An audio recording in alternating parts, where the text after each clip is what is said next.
Hey guys, Miles here with XDA-TV, and today we're going to be taking a look at some cool tips and tricks for the Galaxy S8. Let's go.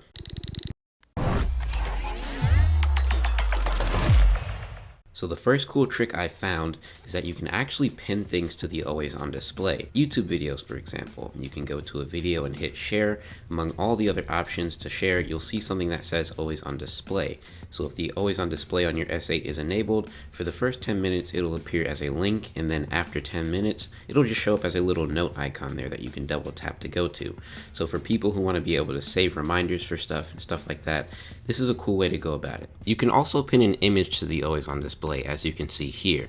It's just an overall really nice feature. The white oriented theme of the Galaxy S8's UI is cool and all, but if you want an all-around dark theme, you can check out this material dark theme that I got on the Samsung theme store. It's a pretty straightforward theme that just blacks out the overall system UI, which I think is a much better look for the phone in my opinion. So if you want to check it out, just head on over to the phone's theme store to download it for free. The Galaxy S8 already has pretty good battery life, but if you're in a situation where you really need to preserve juice, there's actually a built-in feature that will turn off all the color on the phone.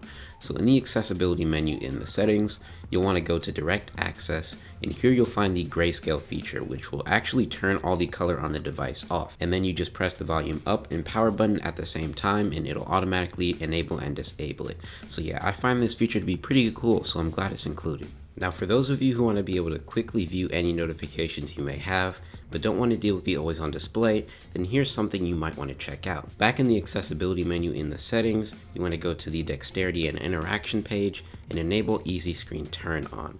This way you just gotta wave your hand or do any type of gesture over the screen and the phone will turn on. Now not all carriers will allow this, but there's actually a way to boost the speeds of your downloads using both Wi-Fi and LTE simultaneously. To access this setting, it won't be in the same place for every model S8, but for the Verizon model like I have here, you just have to go to the more menu in the settings and enable the download booster, and whenever it's enabled, you'll have a little icon up there in the status bar.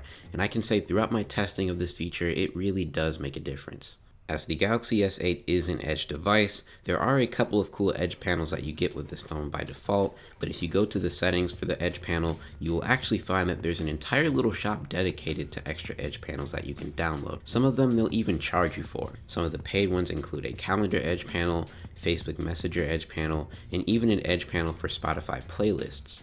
So I really hope a lot more development goes into edge panels in the future, because I think a lot of these are really useful. As this is an Android phone, you can of course press the volume down and power key to take a screenshot, but if for whatever reason you don't want to do that, there is a faster way. You just gotta head on over into the settings menu and go to the advanced features menu, and towards the middle you'll see an option to enable palm swipe to capture.